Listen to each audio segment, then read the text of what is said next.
Estão prontos para mais uma rodada de fatos, curiosidades e coisas sobre Overlord que você podia não saber antes, meus amigos? Pois bem, eu estou, então vamos lá começar esses fatos com seu like zambolado, sua inscrição aqui no canal e agora, bora para as curiosidades. Em primeiro lugar, vocês sabem que dentro do Novo Mundo existiam algumas figuras lendárias no passado conhecidas como os 13 heróis, certo, meus amigos? Então, na verdade, o líder dos 13 heróis, conhecido por ser uma figura lendária no mundo, é um jogador assim como nosso queridíssimo esqueleto Ainz. Exatamente, ele é como o Ainz basicamente, só que ele veio até esse mundo com seu amigo há 200 anos atrás, sendo bem mais velho do que o nosso esqueletão, porém sim, ele ainda é um jogador que veio até esse mundo apenas muito tempo atrás. Logo, ao ir para o Novo Mundo 200 anos atrás com seu companheiro, ele fundou os 13 heróis para combater um grupo maligno que assolava o mundo naquela época, no caso, os 8 reis da ganância e as 8 divindades malignas. Em segundo lugar, e agora falando sobre o líder dos 13 heróis, nós temos algumas pistas do Maruyama que talvez ele possa ser chamado de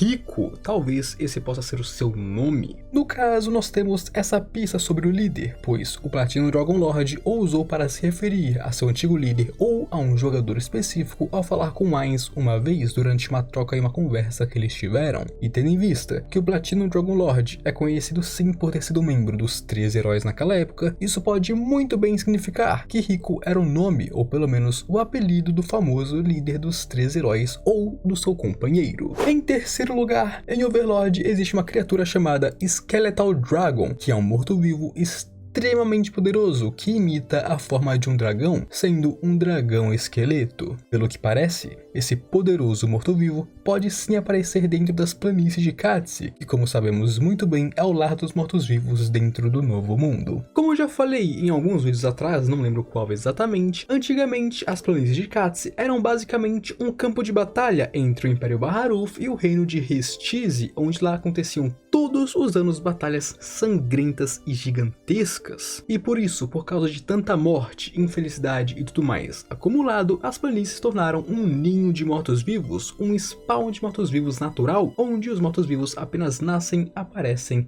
e morrem. Um Cavaleiro da Morte pode aparecer lá, embora aconteça tão raramente que quando acontece, todos querem colocar suas mãos nele. Agora, imaginem esse poderoso Undead. Insano, certo? Em quarto lugar, nós sabemos que o Costos possui várias armas, correto? Na verdade, ele é conhecido por poder usar todas as suas 21 armas de maneira perfeita sem nenhum problema. Todas elas são armas diferentes e de altíssima qualidade, além de, claro, de alto nível. E o Costos pode usar elas à vontade, sem problema algum. Isso é o que o torna um verdadeiro mestre de armas. E dentre as 21 armas de Costos está a sua famosa katana Godslay Emperor Blade, uma arma extremamente poderosa, sendo um artefato de alto nível também. Ela não é apenas uma arma comum, como também é uma arma que originalmente pertencia ao ser supremo guerreiro Takemikazuchi, sendo uma de suas armas originais, que excedem 1,80 m de altura. Ela é o legado deixado por Takemikazuchi para Costos, que foi criado pelo mesmo.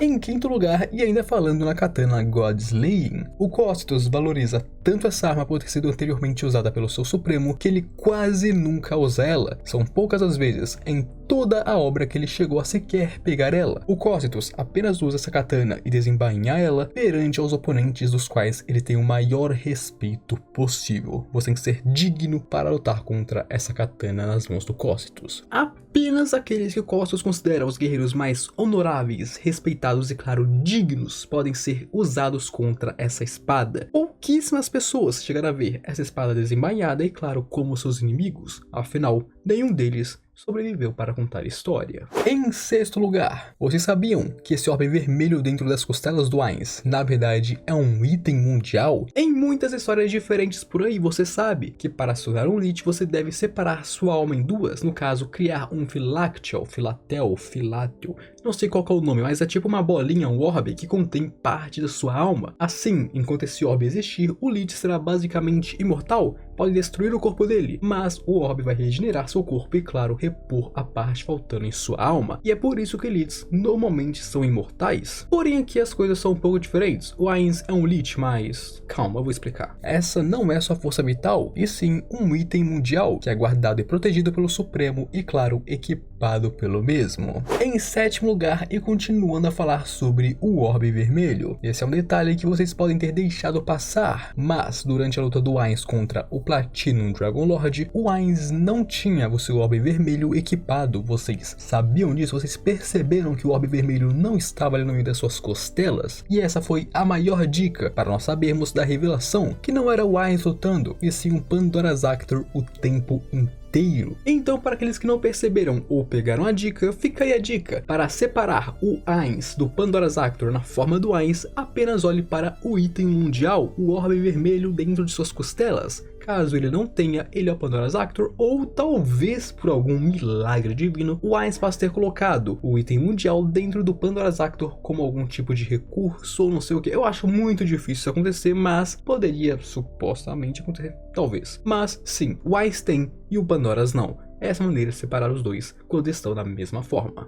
Em oitavo lugar, vocês sabiam que o Imperador Dirk Niv possui o famoso, o de respeito, Harenzão? Exatamente! Como o Imperador de respeito que ele pode ser, não é tanto porque eu odeio o Dirk Niv, mas como ele pode ser um Imperador de respeito, ele possui um Harenzão composto por mulheres as quais ele pode se divertir. Não é um Harenzão de esposas, e sim apenas de minas que ele pode passar a noite e ficar safe e tranquilo enquanto se diverte com elas. Se elas fossem reveladas a público com alguns detalhes a mais, eu com certeza traria um vídeo sobre isso, porque imagina, Harenzão do Dirk Niv em Overlord, seria muito engraçado fazer um vídeo disso, porém infelizmente não temos as garotas para fazer um vídeo, mas se tivesse eu faria com toda a certeza. Em nono lugar, e ainda falando sobre o Dirk Niv, porém, embora o Dirk Niv possua sim o seu harenzinho para poder se divertir durante as noites, ele não honra a camisa, e por causa disso ele tem vários filhos ilegítimos com suas amantes por aí. O primeiro erro dele foi ter filhos, porque pô, se tu tem um harém, você precisa achar uma forma de preservativo, pelo amor de Deus, né? Porra, você tem 9 mulheres, 10 mulheres, 20 garotas no harém, vai ter filho com todas elas, cadê o seu dinheiro pra pensão, alô? Preservativo ajuda muito quem tem haréns. E em segundo lugar, se você tem um filho com um harém, você precisa assumir a criança. Não é à toa que eu tenho vários vídeos aqui no canal onde eu falo sobre 300 crianças que os protagonistas têm, afinal, eles têm várias garotas no harém e tem vários filhos com cada uma delas. Ou seja, se tu tem um filho com seu harém, você precisa assumir para não desonrar a camisa. Porém, o Dirk Niv não assume eles. Nesse caso, ele não faz nenhum dos dois e desonrou a camisa ao mesmo tempo. Agora, em décimo lugar, como uma característica de ser um Overlord, o comandante supremo dos mortos-vivos, é que Ainz pode criar e convocar mortos-vivos sempre que ele quiser. Isso é um fato bem conhecido por todos. Mas, vocês sabiam que ele possui uma habilidade especial sobre mortos-vivos, que possui uma penalidade extremamente grande para ser usada por ele? Essa seria a habilidade Undead Lieutenant, que pode ser traduzida como Tenente dos Mortos-Vivos. Ela permite que o Ainz invoque mortos-vivos de nível 90, sendo extremamente apelões. No caso, seriam o Imperador e a Imperatriz da Morte. Porém, o custo dessa habilidade é a própria experiência do Ainz, tendo a possibilidade de que, se ele usar ela, seu nível pode acabar caindo, infelizmente. E vocês sabem o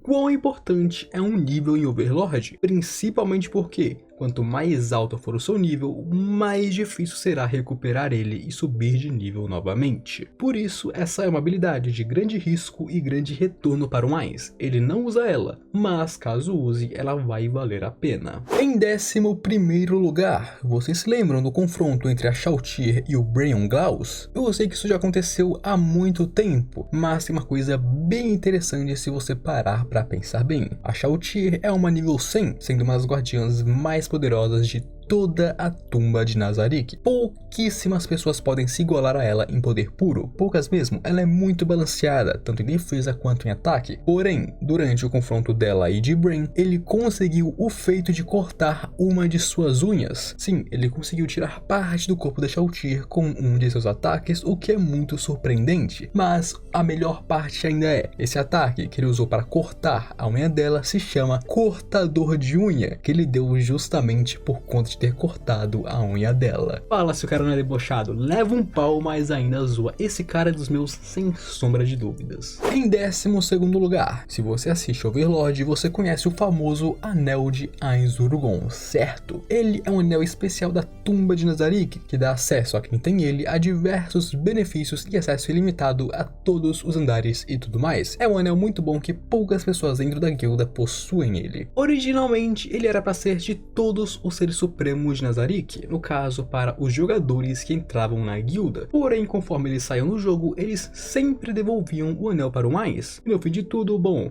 o Ainz acabou com todos os anéis para ele. Assim, ele começou a dar esse anel como uma espécie de recompensa para seus NPCs mais confiáveis ou próximos, ou apenas como recompensa para aqueles que mereciam tal feito. Embora, é claro, ele não possa dar para todos eles, afinal ele possui apenas 100 exemplares desse anel. Em 13º lugar, e falando nos anéis dos seres supremos, vamos buscar um pouquinho as origens de Aiz-Urugon. Como muitos já sabem, antes de se tornar Aiz-Urugon, eles eram uma guilda de 9 pessoas, chamada Nines on Go, porém houve um conflito dentro dela. Dentro de Nines on Go houve um conflito interno entre o Touch Me e algum outro membro que fazia parte da guilda naquela época, um conflito interno dentro do clã, onde todo esse conflito acabou com o membro sem nome saindo da guilda de uma vez por todas, e assim a guilda perdeu o seu 9º membro e Touch Me continuou nela como o seu líder proclamado. Porém não foi apenas isso, porque quando ele saiu da guilda, ele também saiu do jogo, parando de jogar de uma vez por todas e quitando do Yggdrasil. Agora em 14º lugar, embora esse outro membro sem nome tenha saído do jogo, o Momonga ainda se importava com ele. O Momonga é muito gente boa e gosta de seus amigos. Vocês sabem o quanto que o Momonga valoriza seus amigos e colegas, certo? Ele é muito gente boa, ele é uma pessoa muito especial. Então, mesmo que esse colega tenha saído da Nines on Go e tenha quitado do jogo, o Ainz sempre manteve um anel de Aiz-Urugon guardado com ele, e esse anel era justamente para esse membro da guilda que saiu do jogo antes da formação oficial de Aiz-Urugon. Não era que ele esperava que esse cara voltasse para a guilda, era apenas que esse aqui era o anel dele. Mesmo saindo do jogo e saindo da guilda, aquele era o anel de seu antigo membro. Sério, mano, não tem como odiar o Momonga, o cara é muito fofo. Mano, é sério, quem consegue odiar o Momonga